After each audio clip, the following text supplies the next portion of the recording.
Spider-Man does whatever a spider can. Spins a web in his hand. This is the second time we're doing this intro. Look out. Here comes the bread man. Oh, my God.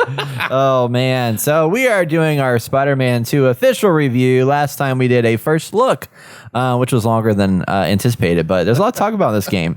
So we are continuing that with Marvel's Spider-Man 2. It is here. It is real. This will not have any spoilers. Austin, no spoilers. I will do my absolute best. No spoilers here, but we can talk about the story because we did not talk about the story last time. So you can dive into the story a little bit. Just for context, I'm about 8 hours in the game. So that's where I'm sitting right now. I'm at like... So you're halfway done. I'm 25% actually because I've been doing all the little side questy things and whatnot. So yeah, that's where we are. But so I'm still loving this game. It's really great. I am having a blast. You didn't play it last time when we did the first impressions, did we? I played 2 hours. 2 hours. And I played like one or two story. I basically played the Sandman mission at the very beginning. Okay. And that was roughly it on the main story. Okay. And I hadn't unlocked the suits yet. I hadn't unlocked the suit tech. Yeah. All that stuff wasn't there yet. And now I've unlocked all those things and have been ingrained in them. Okay.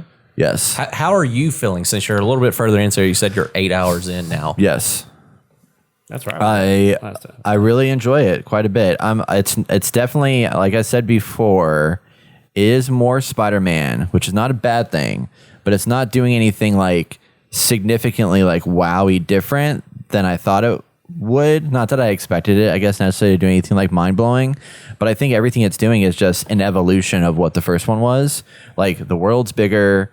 The performance of the game is incredible. Like, I mean, it's just the things that it can do are really cool. It's like visually, it's not like significantly different, but as far as what it can do in that world, like they focused on that piece, which I think was really cool. Was like we talked about last time with the freaking Miles Morales being thrown across the map and then coming right back into the fast travel, like you talked about.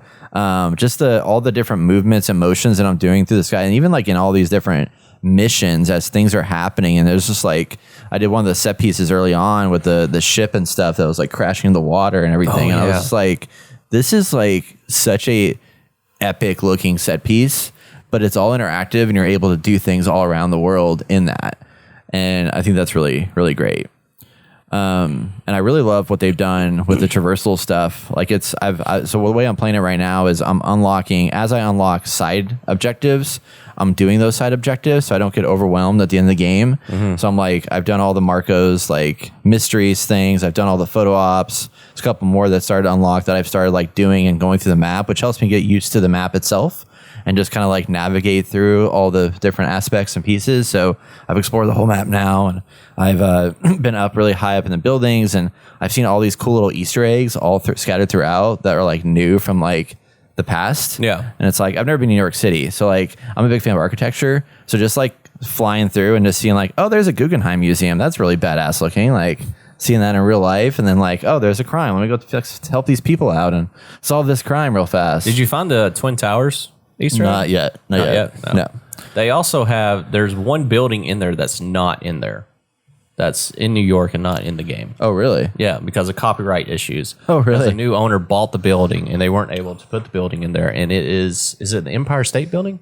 That's funny. That's a pretty significant building. Because it's the one from where it's like iconic for Tobey Maguire's Spider-Man because he's on top of it. Is that the same building? Oh, you might be right. Yeah, so that's the one building that's not in there because just recently, not recently, maybe like a couple years ago, a new owner purchased the building and they never went back to him to renew like copyright laws to talk to him like, hey, let me put your building in there. And yeah. That's crazy. And it knows copyright laws to buildings that you just see out in the freaking world. Like, fuck it. Well, I mean, that's an iconic building. You know Still, what I mean? It's got its own brand, man. It's just a building. Brand. I mean, like Trump Tower, you're not going to put that shit in there without his permission. Yeah, true. You know? Just you can't put it in there, but you don't have to call it Trump Tower. I can see like the name is like Dump I am Tower. surprised that that is that way. Yeah. I mean, because it is just a building, but I mean, you can do whatever you want. If you own the property. Skyline. I mean, if I take a photo of the freaking skyline of New York, do I have to get freaking copyrights? No, you have to turn it into an NFT and then. Oh yes. What's the NFT? Yeah, that's dead. Yeah, that's dead and gone now at this point. But But I'm loving the pacing of this game. Like going from the you have this really intense action set piece, and then there was a couple points that I've gone to do like some flashbacks missions, which I thought were really interesting, and seeing that dynamic back and forth from like modern day to like the flashback to just like getting on the bike and like driving around with Harry, at the early part of the game. Like there's little things like that I think are really cool and interesting, and make it such a just getting to see the reality of this regular person who's got regular problems. I mean, Miles, like the stuff that he does, just like, he's trying to like get into college, but then it's like, shit, like I got to go help this person and nobody knows that he's helping. So then it's like, he's trying to get into this college and people are like, well, Miles, it seems like you're kind of like slacking off here. And it's like, if only you knew I was saving the world. Okay. Like that's the main issue about like being Spider-Man and why his friends were like looking at him in certain ways is just because like they see what Peter is and they see what Peter does. Yes, he's doing heroic things, but he puts everything else to the wayside, Right. Especially what the big thing about it is like Miles had to write a paper about himself. Like, what does he do? Mm-hmm. And he can't just straight out say, I'm Spider-Man. That'll look great on a resume. So he's trying to still figure out that balanced life and also talk to Peter about it. But Peter was hoping that he could actually have a life and have Miles take over. Right. That's what Peter originally wanted, and that's why he decided to become a teacher at Miles' school so he can excuse him to go off and do Spider-Man stuff and it won't affect his grades. But Miles is still fresh and new, as we can tell in the first opening scenes, and he still needed assistance. Yeah. So, but still figuring it out. Yeah, like story wise, it had its highs, it had its lows, but Austin and I were just recently talking about it. I think the two characters, their development was very like well thought out and well like separated enough where I said on the last podcast, it felt like I was playing two different games because of their stories. Yeah. But the biggest issue was like it in the end of the game, I'm not going to spoil anything. In the end of the game, it just fell flat for me. I get what they were going for, but I didn't get that emotion that I got from like Spider-Man 1. And I don't know why. That's the one thing I just don't understand why. The stakes were getting raised. Because at the beginning, it was like, oh, okay, like you have things going on in the city, and then did the people from RAF get out before Sable came in? Okay, give me a second. I know Sable came in after all the villains came out, right? After all the villains, because they were taking control of the city. Yeah, because they needed extra help. Yeah. So first you had like, oh, like dang, like all the villains are out, and I got to go put them back now, and you get to encounter all that. But then like Sable comes, and it's like, oh, well, they're gonna help, but like, wait, no, they're being like tyrannical. So now they're a problem. So the stakes like kept going higher, raised. But you didn't. Oh man, Brett didn't beat it. Almost spoiled something. You didn't feel that. You don't at a certain point when something happens, and you're like, I can't even fucking swing around. Or did you just like straight? And that's another issue. Like whenever there's a big climax in this, yeah, I know. In the big climax of the game, it just goes straight from boss fight to boss fight. And it doesn't give you time to explore the city and help out people. It does like a little like not montage, but it lets you help people towards the end of the game. But shit is going haywire, and the city is out of control. In this one, and it happens a flip of the switch, and you're kind of it just goes from like everything's fine to everything's not fine. Everything's terrible. Everything's going. I was like, what? When did, like, how did this happen so fast? If you explored around, you would have got your crap wrecked. Pretty badly. At that point, no, you don't. So, that's the thing that it didn't even warn you for that, because usually it pops up as like, hey, you're about to enter like a crazy part. Do. Okay, yeah. But I wasn't, because how the story was going, I was not expecting that. But it giving me that warning, it kind of like I felt like I was getting close to the end of the game. Yeah, but there was still like another good hour left of it with that part, maybe or less. Well, I felt like, which isn't really a spoiler. Yeah. I think everything was good paced, and to the point where Peter takes off the Venom suit. Yeah. I felt like everything was great up to that, and then things started getting jumbled and slowing down, and things had to happen to be explained in ways it's just like, oh, we just came to like a halt, in my opinion. Okay. And then it was just like, oh, things start happening again. And it's just like, boom, this happens. Then boom, this happens. But not in a good way. It was just like, oh, I didn't even see this coming. Like, how did this happen so fast? Like, things are explained in ways and it makes sense, but they aren't shown in good ways and progress. Like in Spider-Man 1, where everything progressed. And And you're just like, whoa. Do you think it's a result of them trying to do too much in this second game? No. Okay. Wasn't sure. 'Cause I obviously haven't gone there yet, so I don't know. The issue was that they did too much in the first one. Yes. And people were complaining about it, especially with how like the world would like change a lot depending on what's happening in it. Yeah. And in this one, they held back on that. They even said that they didn't want it because it felt repetitive almost to a point. So they got to kind of find that middle ground. Help me relect or the Arkham series. Okay, each game, didn't we have like new villains pop up? Like we had the old ones. We had ones that like carry through the whole time, but like new ones would pop up. Yeah, we had some new faces off and on. There was a lot of return, but I mean, obviously the Joker return, and I think didn't Ivy return through each one? I believe, or I feel like we had a couple of villains that like Penguin maybe like came back. Was the only one that is not like a real. So okay, so with the Arkham City, with Arkham Asylum, we had Joker pop up, Bane, and Poison Ivy, and I think that's it. Scarecrow, yeah. Well, that mission was lame. That mission was great. That was my favorite part of the game. Catwoman was part of the Arkham though, in the Arkham Asylum. No, well, I just went through all the games, like how they progress. How they progress. Oh, I see what you're saying. Like they have more people come in, but returning cast members that just like flush out all of that, man. Yeah. So like villain wise with this story, you interact with a lot of the villains in this. Like you do. It's just a lot of it's like side mission stuff. They're not like a point in the story. I mean, it's a little disappointing, but I think they like, I don't want to say blew their load on the first go. but they kind of did. But how the game ended, I think we're leading to something a little bit bigger for the third installment of this game, especially with the 2 post-credit scenes that we got. Yeah. So which I feel like post-credit scene stuff should have happened earlier in the game. Why? No, we'll talk offline on that one. Never mind. Okay. Never mind. Okay, You're wrong. I can't really. No spoilers. I can't really talk about it because so beyond like story crap, how did you feel about the gameplay? Like, how did you feel about the wingsuit? How did you feel about the stealth with the new what's that called? The fucking web thing that you can do now. Zipline. Camouflage. Wait, I actually don't have the zipline yet. Can I talk about Kraven real fast? Yeah, you No. can talk about Kraven. It's part of the story. It's part of the story. Well, I felt like Kraven was a good bad guy for Spider-Man. Yeah. Oh yes. And I think he leaves the game too soon, in my opinion, and they didn't do enough with him as well.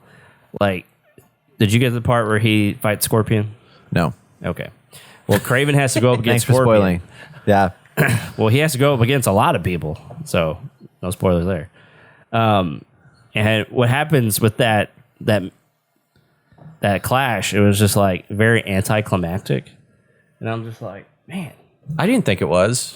We have to talk offline on this because he hasn't got to that part yet.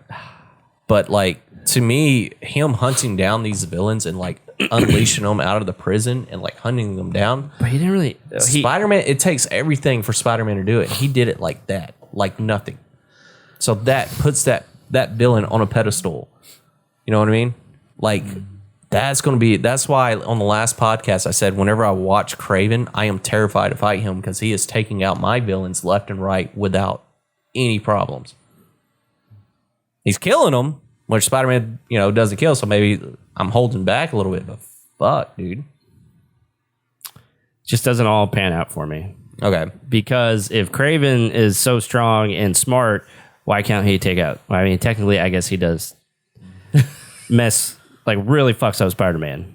Mm-hmm. But I don't know. I mean, I like the moments that all happen without trying to give too much away. But Hey, you should have played more. Well, you're not supposed to talk about Spoilercast in a casual gaming podcast. I'm not spoiling 2 anything. weeks after the game came out. So Like, come on, man. how Peter got the suit and stuff like that.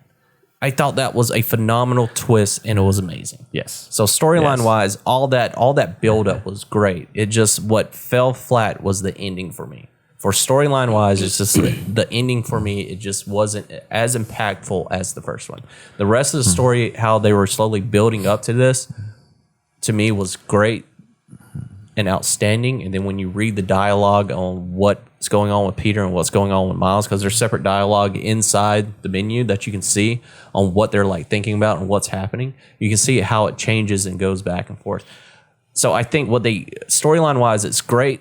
I am just upset with the ending of it, and not upset with it. It was just like it didn't hit me as much, and that's me playing like straight through it. Yeah. Like that's nonstop me playing. I Knowing agree the with story. that. I agree with that. Anyway, back to you, Brett. Yeah. Before spoiling anything else. So how did you feel about the stealth with the zip line stuff and like? So I actually don't have the zip line yet. Yeah. Surprisingly, All right. How did you feel about it? I liked it. Fucking I have the amazing, right? camouflage.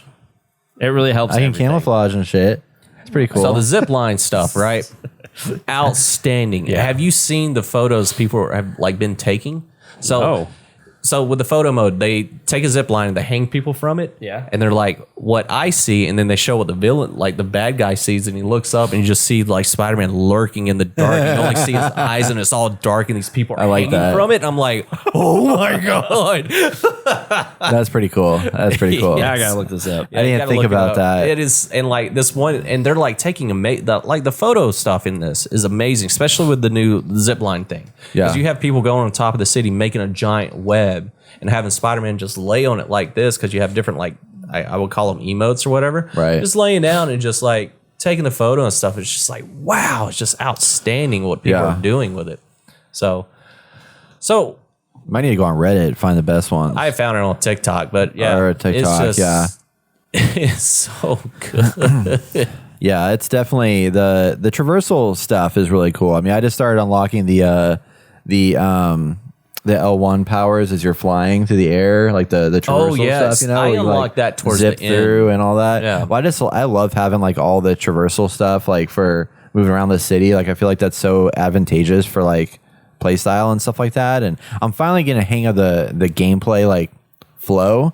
Yeah. So like when I come into a place, I'm like, all right, I know what I'm going to do. I like drop in there. I do my flips to the air. I do some chain lightning shit. I drop in there and do a dash in the air. I just kick people up in the air and start making them fly around and throw them off. And I've got like a rhythm down now Yeah. that I didn't have at the beginning because it took me quite a bit to like kind of get into the. Are you the field of mostly playing combat. as Miles, or are you? So I've been doing a little bit of both, but the last couple hours I just kind of like stuck with Miles for a while because I was doing some of his side content and I like his lightning stuff for some Yeah. reason. And but I'm just getting back into playing Peter, but I was playing like half and half, like as it was like switching me around. But then I just started doing side content and I unlocked some stuff that like required like the Prowler stuff. okay. Like you have to play as Miles for that. And then in that process, then I unlocked some side missions for Miles. I was like, well, I'm just gonna like go down this path for a couple hours and just play him. Yeah. So then I started putting more like unlocks in him, and now that I've done that a little bit, I'm switching back over to Harry or Peter, and running him for a little bit. Okay. But I like that they have the flexibility where I can kind of just do that. I mean, obviously the main story switches it for you, but Yeah. if you're just doing side stuff, you can just kind of pick and choose what you want to do. Pick and choose what you want to do. I like the fact that they have more. Like once you complete the game, you complete all the crimes and stuff. It's kind of pointless to kind of play. But Are you able to complete all the, like, is there a finite number of crimes per like district? no. Okay, that's what I thought. I was thinking it just keeps going, right? Like Yeah. I cleared one district and I'm still like I can still go in there. Right, And, like, that's do okay. stuff. That's what I figured. Yeah, but it does progress you through the timeline or the a progression little bit, thing. not I as noticed. much as like the main. like- Right. so what Brett's talking about is like in different sectors you can unlock fast travel. In order to do that, you have to do a certain amount of like crime stuff. You have to do not crime stuff, but you have to do a certain amount of like side mission or side objectives. Are they're really not side missions? Well, yeah, it's. I mean, Side it's quests? all side quests. Side quest stuff, like, some it's the collectible gathering, but collectible others is gathering actual or side whatever, and quests. you'll slowly unlock it. And what's amazing about the fast travel, and I mentioned before, once you fill up that bar and you unlock that portion of the city, it's very easy to like fast travel. And when I mean fast travel, there's not like a certain point you can fast travel. In that sector, you can pick any point on the map and you'll automatically fast travel to that point. And it is like nothing. It is seamless and it's just amazing. So I feel like it's called a web line, not a. Oh, you got it. Yeah. I feel like this web line thing is like the equivalent to like Tears of the Kingdom Ultra Hand. Like, not gonna lie. It's It basically is like the web line. I love it so much, and I use it nonstop. Along with like, I got an ability just recently that I'm so happy that you can unlock, which you guys will unlock it eventually. But you can do a takedown with 2 people and tie them up on a web line or onto a point. So in the first game you can only do cool. 1, but this time you can do 2, and like, That's sick. It is sick.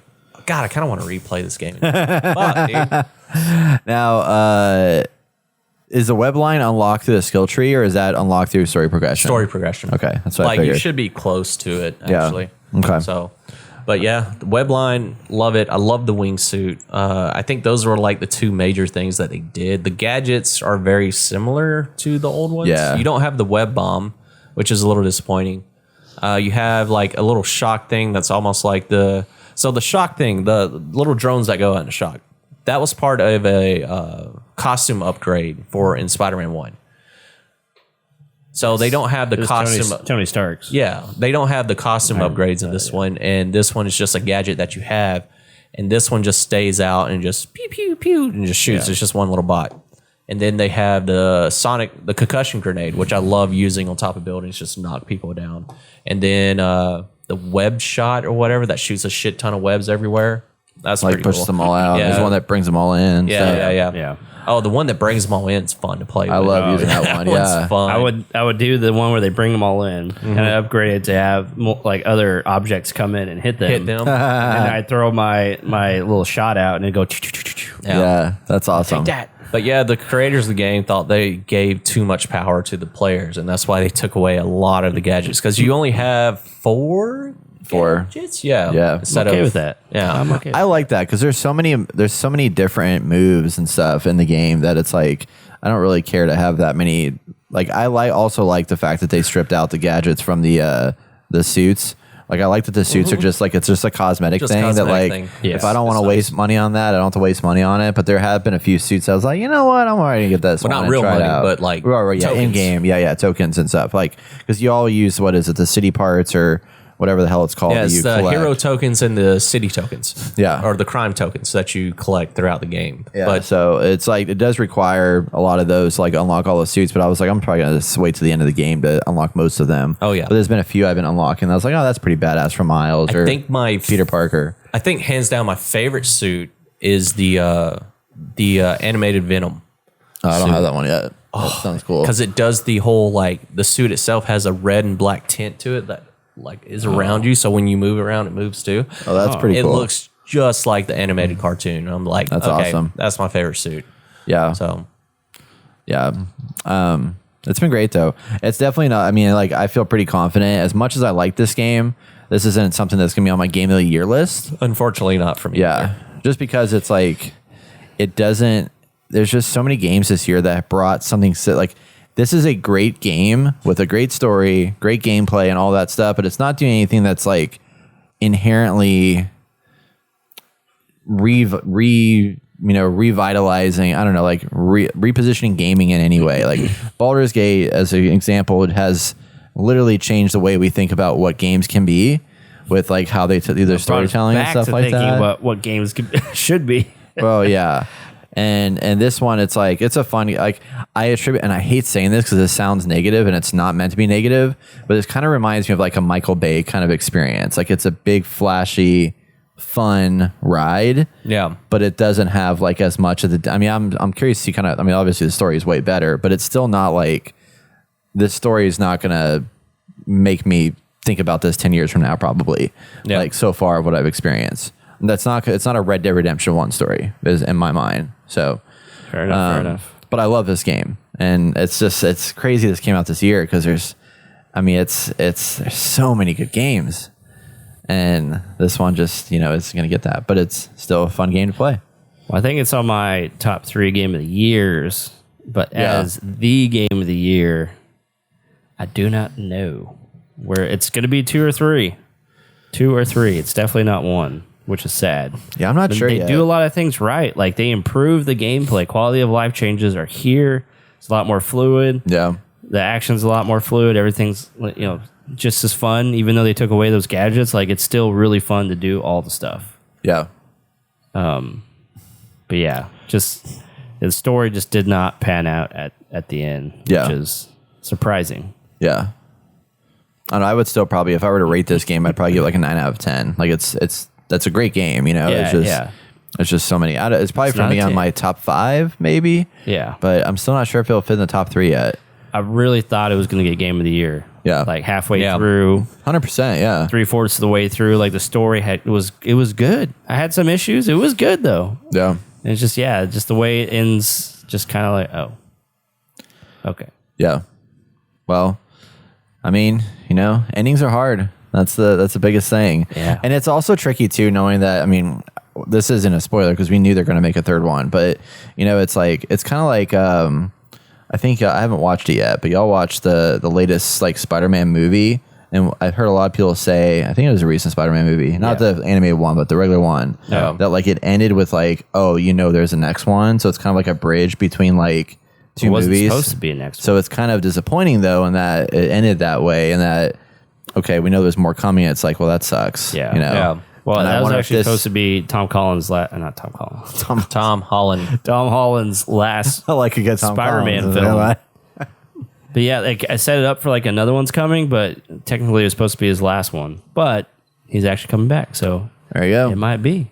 We might get It's it. probably going to be a lot more than that. Yeah. Who knows? Who knows? But that's Spider-Man. Spider-Man 2, everybody. It is great. If you haven't picked it up yet, you should go get it because it's still a fun game, Yeah. So It's a outstanding. solid game this year, and what I like about this one too is it's very easy to jump into. It's very easy to have fun, whether you're playing for you could play 30 minutes of this and like go through like a mission and feel satisfied, or you could play for like 3 hours and like have a blast. Like you can do that here. It's not like you're having to commit yourself to like a 4-hour experience to enjoy yourself. You can do a little bit of everything and still have fun. So Definitely. check it out. Definitely. Spider-Man 2. Spider-Man. Venom. Playing on the PS5. Venom. Yes. Yes. All about that PS5.